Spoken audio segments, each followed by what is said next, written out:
সরকার হতেই এই কাজ শুরু করার আমরা নির্দেশ পেয়েছি, টাকাও এসে গেছে। কাল মাননীয় মুখ্যমন্ত্রী দিল্লিতে ছিলেন, ওখানকার কৃষিমন্ত্রীর সঙ্গে একসঙ্গে ভার্চুয়াল কনফারেন্স করে আরো 1700 কোটি টাকা আমাদের অ্যালট করেছেন গ্রামের উন্নয়নের জন্য। জিরামজি নয়, 125 দিন নয়, আবাস যোজনার টাকা আসছে।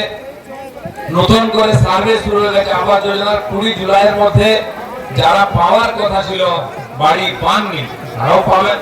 বাড়ি বাড়ি গিয়ে সার্ভে হচ্ছে। আপনার বাড়িতে এলে পঞ্চায়েতের লোক আপনার ডিটেলস দেবেন। এবং এই যে গ্রামীণ সড়ক হয়েছিল, প্রধানমন্ত্রী গ্রামীণ সড়ক যোজনা, সেগুলো খারাপ হয়ে গেছে, অনেক জায়গায় হয়নি, নতুন হবে, তার কাজে নতুন করে শুরু হবে।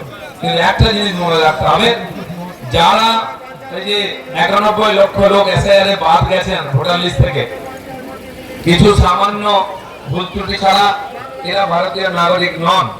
এদের কাউকে এই সমস্ত সুবিধা দেওয়া হবে না। যাওয়ার জন্য আমরা বলছি নিজের দেশে ভালোভাবে চলে যাও, যাতে আমাদের কষ্ট করতে না হয়। আয়ুষ্মান যোজনা আপনারা জানেন, বছরে 5 লাখ টাকা চিকিৎসা দেন একটা পরিবার পাবে, গরিব পরিবার। কিন্তু সরকার নিত না। প্রথম ক্যাবিনেট মিটিং আমাদের সরকার ডিসিশন নিয়েছে আমাদের আয়ুষ্মান যোজনার কাজ শুরু হবে। আপনারা আয়ুষ্মান যোজনায় নাম লিখে চিকিৎসা সুবিধা পাবেন, বড় বড় হসপিটালেও যদি বিশেষ প্রয়োজন হয়। সেটা করতে দেবো না আমরা।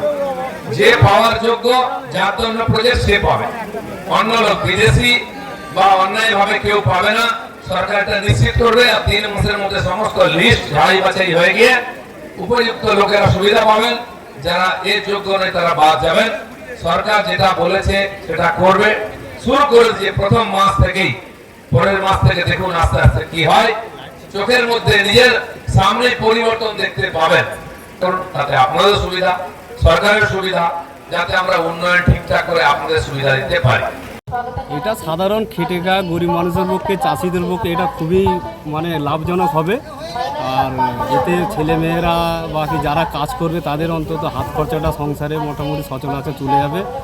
আর এই যে নতুন সূচনা হয়েছে, এটা আমরা মনে করি এটা খুব একটা সম্মানের ব্যাপার।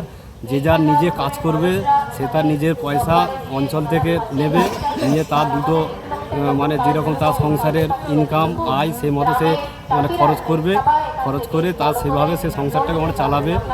এই যে এতদিন কাজটা বন্ধ ছিল, কতটা কষ্ট দিন কাটাতে হয়েছে? স্যার সত্যি কথা বলতে কি, এতদিন যে কাজটা বন্ধ ছিল, এটা আমাদের আপামর এলাকার যেসব জনসাধারণ বাকি গরিব খেটে খাওয়া মানুষদের খুব কষ্টের মধ্যে দিন কেটেছে। তার আগে নাম আপনার? আমার নাম স্যার সুবল ঘুঘু। জব কার্ডের হোল্ডারের কাজ শুরু হলো, তো এতে কতটা খুশি? খুব খুশি আমরা। তো খুশির মধ্যে যে এতদিন কাজ বন্ধ ছিল না, খুব অসুবিধার মধ্যেই ছিলাম আমরা। কাজ হচ্ছিল না, ছেলে মেয়েকে পড়াতে পারছিলাম না, কোনো কাজে আমাদের এখানে নেই যে আমরা মেয়েরা করবো। শুধু তো একজনের ভরসা সংসার চলবে না, আমাদেরও দেখি আমাদের কাজ। আপনার নাম? সুপ্রিয়া বলো।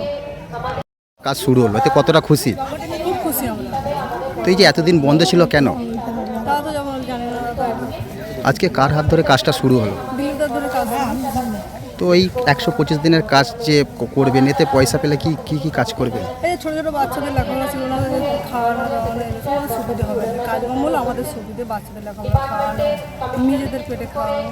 এই যে এতদিন যে বন্ধ ছিল, কতটা সম্মুখীন? খুব কষ্ট। আপনার পরিচয়? আমি ঝুমা বলে।